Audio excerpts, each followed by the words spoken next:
Esta pequeña charla pretende resumir toda la grandeza cultural y arquitectónica que encierra este bello recinto. Solo es un método de difundir y apreciar un poco el legado tan vasto que nos han heredado nuestros antepasados.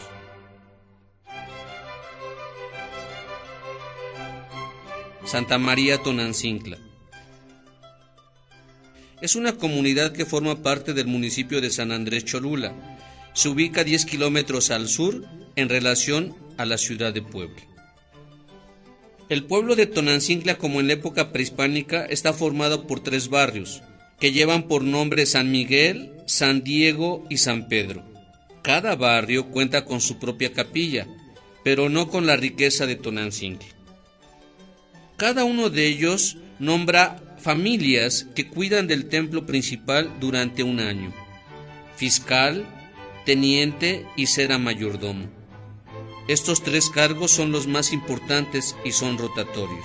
Después hay cargos fijos: 3 porteros, 1 por barrio, 3 mandones, 1 por barrio, mayordomías, dibutadías, topiles y cochiques. Cada uno de estos nombramientos desempeñan funciones al interior del templo y, por supuesto, tienen jerarquías.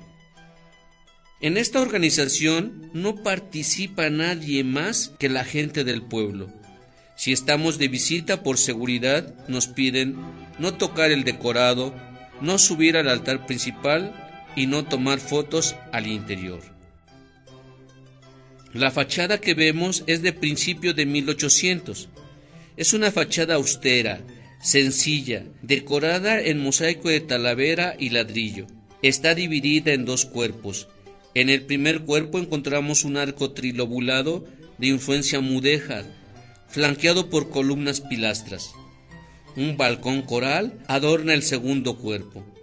Las esculturas de San Pedro y San Pablo son de cuerpo completo, pero hechos muy al gusto indígena, chaparritos, desproporcionados, con barba y cara de niño. Esto es lo que caracteriza a Tonancincla. La fachada remata con la Virgen María, pues es a quien está dedicado este templo. El coro es una agregación, es por eso que la torre se ve dentro. La torre está adornada con columnas de estilo salomónico. Destacan en ellas las esculturas de los 4 evangelistas: San Juan, San Mateo, San Lucas y San Marcos. Cada uno de ellos está orientado a un punto cardinal. Si nos preguntamos por qué los evangelistas están ahí, es porque así los franciscanos explicaban a los indígenas, que ellos 4 eran los encargados de hablar el evangelio a las 4 regiones del mundo. En México y en el mundo, a este bello templo de Santa María Tonancincla se le considera como algo único en su género, como la máxima expresión del barroco popular mexicano, también llamado arte tequitqui. Aquí en Cholula, como en muchas otras ciudades de México, donde ahora vemos iglesias, debajo hay restos de templos prehispánicos. Bajo las estructuras de Santa María Tonancincla hay restos de un templo dedicado a Tonanzi, que para los antiguos mexicanos era la madre tierra. En los primeros años de la evangelización, los franciscanos, al no hablar la lengua indígena, recurren al lenguaje visual o pictórico, como dibujos, pintura, escultura, etc. Con ello, los franciscanos preguntaban a los indígenas: ¿quién es Tonanzi? Y los indígenas de igual manera contestaban: Tonanzi es la señora de la vida, es la diosa y la protectora del maíz. Tonanzi es la protectora de las mujeres embarazadas. Tonanzi es la madre de los dioses. Tonanzi es entonces la misma Virgen María, y presentaron a la Virgen María como a la Tonanzi. Por ello, ese nombre a este maravilloso templo, como Santa María Tonancincla. Tonancincla viene de lengua náhuatl y quiere decir lugar de nuestra madrecita. Las lenguas indígenas eran muy dadas a hablar en diminutivo, y cuando se hablaba así, era hablar con mucho respeto. Es por ello que el diálogo de la Virgen de Guadalupe con Juan Diego es en diminutivo. Yo le digo a todo mundo que ver esta iglesia por fuera es como ver a una persona, pues nunca imaginamos lo que hay dentro.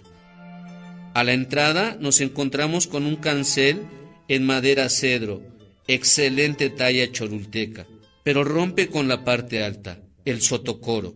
En el centro del sotocoro aparece la Virgen María, rodeada por niños músicos que la veneran.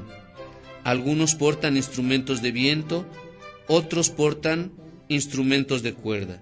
En la parte baja del coro, al costado sur, tenemos el bautisterio y al costado norte una capilla más dedicada a San Antonio de Padua. La iglesia tiene planta de cruz latina. A la entrada también podemos contemplar dos altares de estilo neoclásico, uno dedicado a San Sebastián mártir y otro dedicado a San José y a la Virgen María. Estos fueron agregados en 1900, pero rompen con la magia indígena. Muy cerca del crucero podemos contemplar dos altares colaterales. A excepción de la base, que es yeso, todo el retablo es madera cedro relaminado en oro. El retablo del costado norte está dedicado a San Juan Nepomuceno, que se hace acompañar por San Estanislao de Kostka y San Luis Gonzaga. En la parte alta del retablo encontramos a San Francisco Javier, San Francisco de Borja, al Niño Jesús rematando con el Espíritu Santo. El retablo al costado sur está dedicado a San Antonio de Padua. Se hace acompañar por San Francisco de Asís, San Diego de Alcalá. En la parte alta se encuentra San Bernardino de Siena, San Antonio Abad, y hay un santo que no completa sus atributos, motivo por el cual no sabemos a quién representa. Todos los retablos que se encuentran en Santa María Tonancincla representan una escuela de arte. En México los podemos ver en muchos otros sitios, como la Catedral Metropolitana, Santa Prisca en Taxco, Guerrero, Santo Domingo de Guzmán en Oaxaca, la Capilla del Rosario en Puebla, etc. Se puede hablar de un barroco culto, académico, con influencia europea, y si ustedes quieren, se puede hablar de un barroco churrigueresco, como mucha gente les llama. Tonancincla es la máxima expresión del barroco popular mexicano, y la riqueza de Tonancincla está en su cúpula. Si no contemplamos la cúpula, no conocemos Tonancincla. En la época de la conquista o época virreinal, estaba en duda si la gente del Nuevo Mundo eran humanos o no, si tenían alma o no, por lo que Carlos V de Alemania y I de España no podía conciliar el sueño pensando en ello, y ordenó a los franciscanos saber todo acerca de la cosmovisión indígena. Los franciscanos tristemente le escribieron: Señor, no hay dónde investigar, Hernán Cortés arrasó con todo.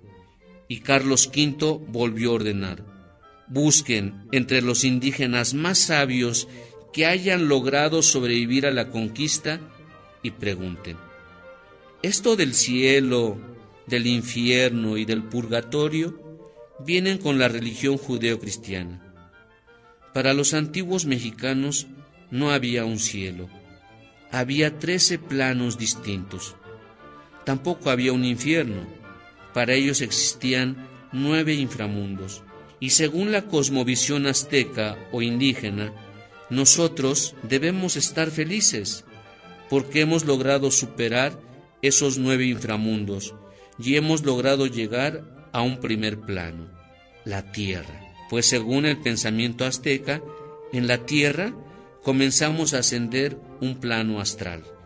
El comportamiento en vida no era tan relevante. Sin embargo, la forma como murieran determinaba el plano o el cielo al cual debían ir.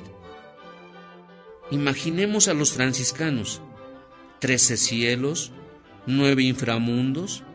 Ave María Purísima, ¿a cuál de esos 13 cielos hay que ir? A lo que los indígenas contestaban: al 5.º cielo, al cielo de Tlaloc, el dios de la lluvia. ¿Y cómo podemos llegar a él? Por medio del agua o del frío.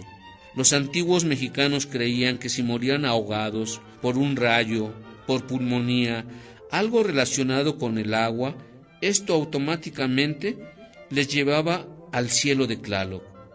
Ellos estaban seguros, con una fe muy grande, que una vez pasando el umbral del cielo de Tlaloc, volvían a ser niños o niñas e iban a contar con todo: agua, fruta, flores, aves, todo, un paraíso. Los franciscanos se quedaron sorprendidos y en algún momento llegaron a pensar: ellos saben más de teología que nosotros.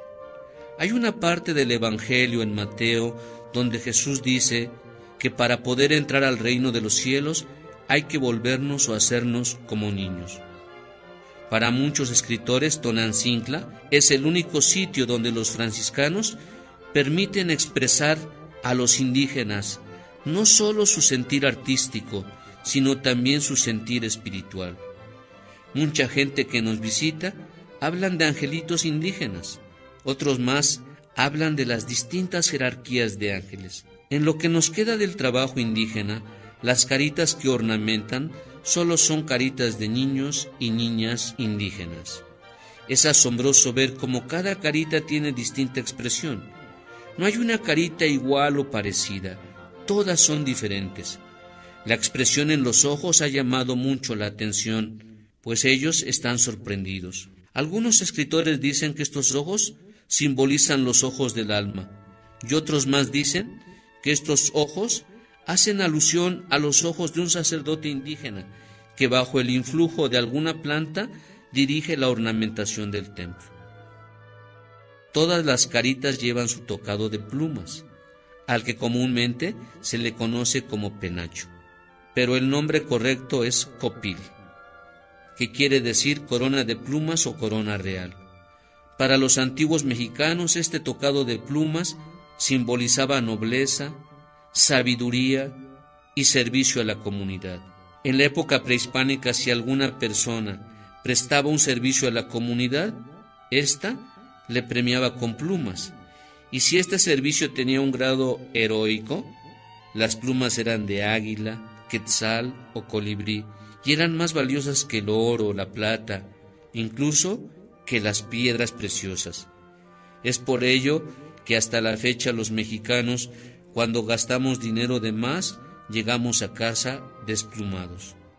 Los frutos que aparecen en toda la ornamentación son frutos mexicanos: capulines, tejocotes, nananchis, guayaba, zapote, papaya, calabaza, cacao y por supuesto chiles.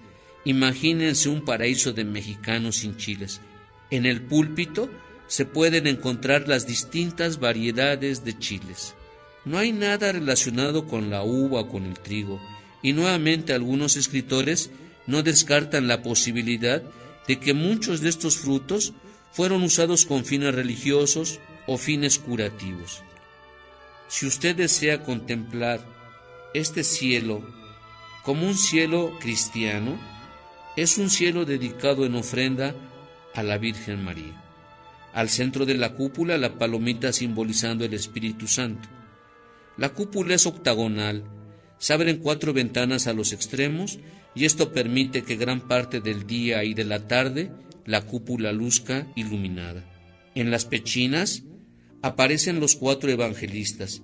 En realidad no sabemos quién es San Mateo, quién es San Lucas y quién es San Marcos, pues no presentan sus atributos. El más identificado de ellos es el más joven, San Juan.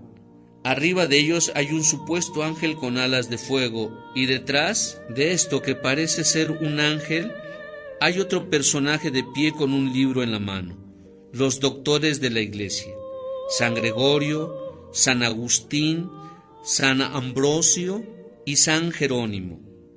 Ellos defienden también la pureza de la Virgen María. También vemos santos franciscanos como San Diego de Alcalá con la cruz y el canastito, San Antonio de Padua. Le falta el niño Jesús en la mano izquierda. Los cruceros fueron agregados también en 1800. Uno se encuentra al costado norte y está dedicado a Dios Padre, con la tiara papal, el universo o el mundo en la mano. Al costado sur se encuentra una bóveda dedicada a Jesucristo en la resurrección. Estas bóvedas o cruceros tratan de seguir el ejemplo que tiene la cúpula. Incluso tratan de seguir la iconografía, pero son épocas distintas.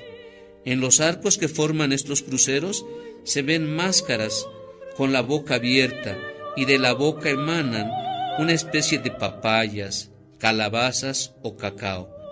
Este es el dios de la abundancia, Quetzalcóatl. Esta máscara se repite muchas veces y aparece debajo de los 4 evangelistas. Mucha gente que nos visita tiene la idea de que todas las figuritas que ornamentan la cúpula fueron hechas en yeso o en moldes, en algún taller, y fueron pegadas o empotradas.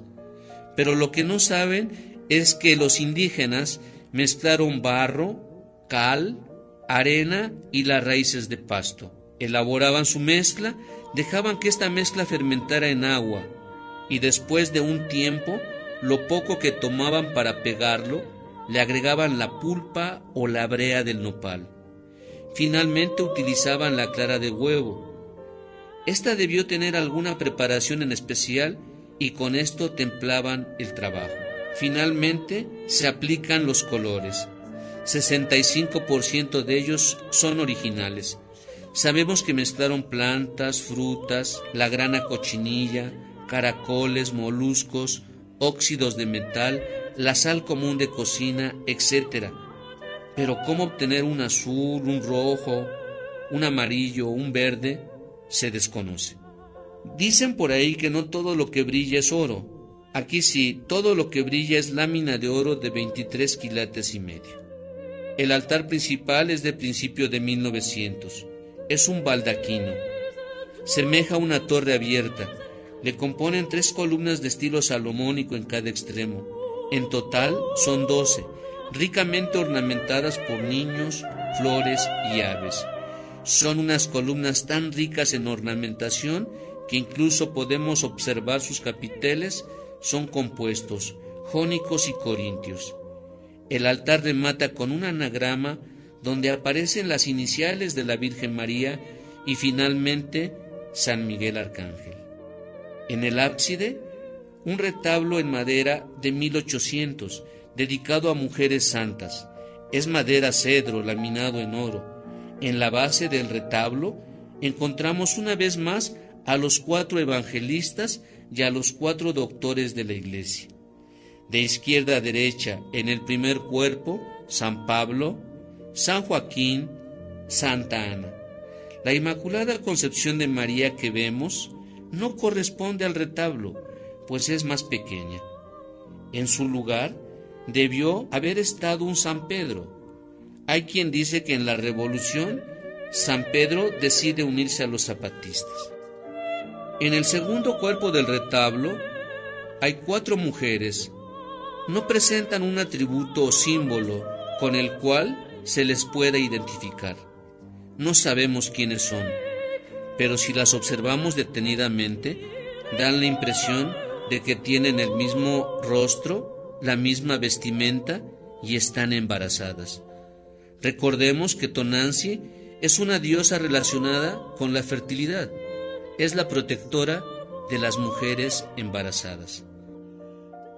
En el crucero norte encontramos un retablo dedicado al Sagrado Corazón de Jesús.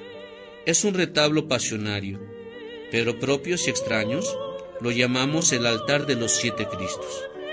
El número 7 es el número bíblico.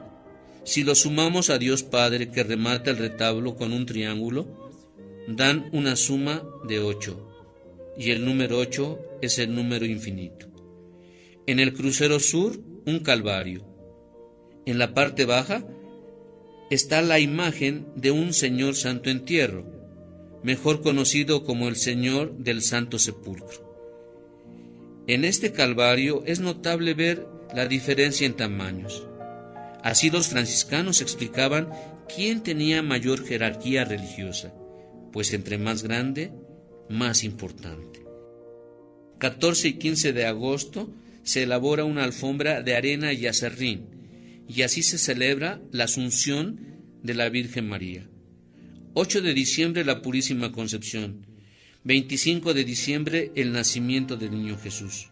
Los escritores dicen que Tonantzintla, por la riqueza en la cúpula, es un paraíso.